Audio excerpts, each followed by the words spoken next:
Well, it's time for Media Watch now, and Emma James is with me in the studio for that. Good to see you, Emma.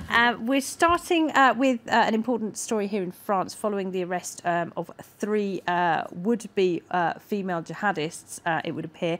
The media is very much focused on this at the moment here in France and indeed around the world. What have you got for us? Yes, absolutely. Everyone is looking at this one, and perhaps that is the strategy behind what ISIS is up to. The fact that by using women, they are gaining more coverage. In the same way that they've used children in the past, they know that it shocks people and they know that therefore it gets a lot more publicity. If we take a look at the Daily Beast, Christopher Dickey has written an article where he talks about the fact that ISIS as a terror group had always said that women served one role and one role only, and that was to serve male jihadis, whether that's as a wife or as a mother. But he says these recent arrests show a major shift. Whether that is out of desperation or by design, we don't yet know. Or, of course, it could be a very deliberate attempt to really amp up the shock value and get all that publicity that they seem to crave. But essentially what he points out is that these women really aren't that emancipated. A French male jihadist ran them by remote control, as he puts it, from Syria or Iraq, depending on where he was based at that time.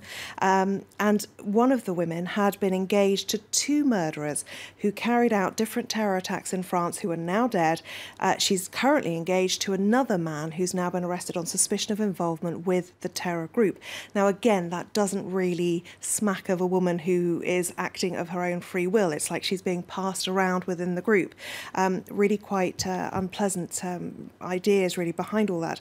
20 Minutes, the French paper, has been looking at this too. Women and jihad, a phenomenon that's been underestimated, they say in the headline. And they wrote this after comments by the Paris prosecutor, François Hollande, the man who we see every time there's a terror attack in France, and unfortunately who's become very well known over the last 18 months or so. He has admitted that French investigators are guilty, or have been guilty, of believing that women follow their husbands within the ISIS fold, this is, and are relegated to doing little more than household chores. They're now realising their naivety and say they're seeing a huge rise in the number of young girls, causing them great concern.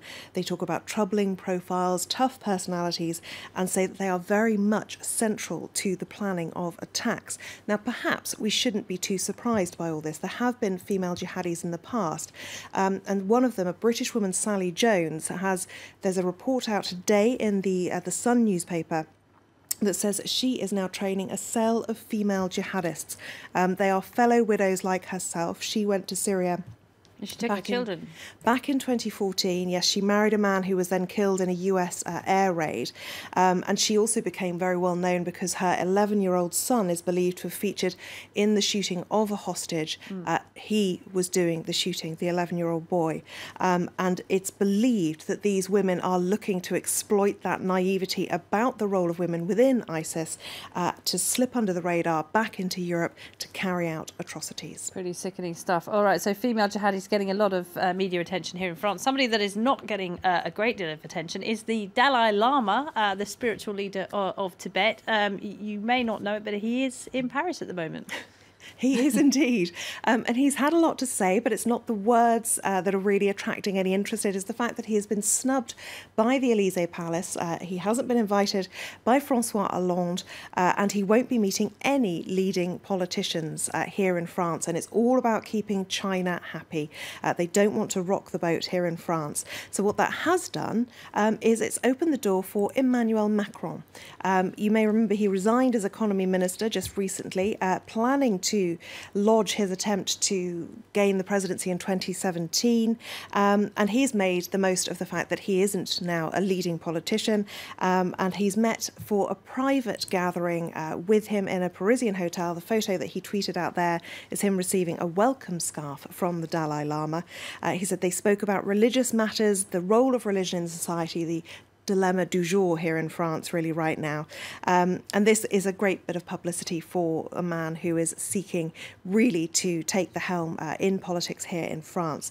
Now, what's interesting to note is that 86% of the French public actually wanted François Hollande to meet with the Dalai Lama. A poll was done by IFOP, the French Institute of Public Opinion, just a couple of days before he arrived.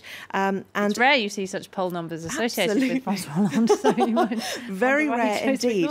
And the opinion cuts across all age groups, all religions, all political affiliations. So really, that is a huge amount of people who really felt that François Hollande should have done this. He's a crowd pleaser across the board, the Dalai Lama. Absolutely. And of course, you remember that Barack Obama was warned by the Chinese not to welcome the Tibetan spiritual leader, but he did. June the 15th last year, he welcomed him to the White House. And if we take a look at Le Monde... Well, look what happened to Obama when he visited China recently. No red carpet. Very true. Went out the back door.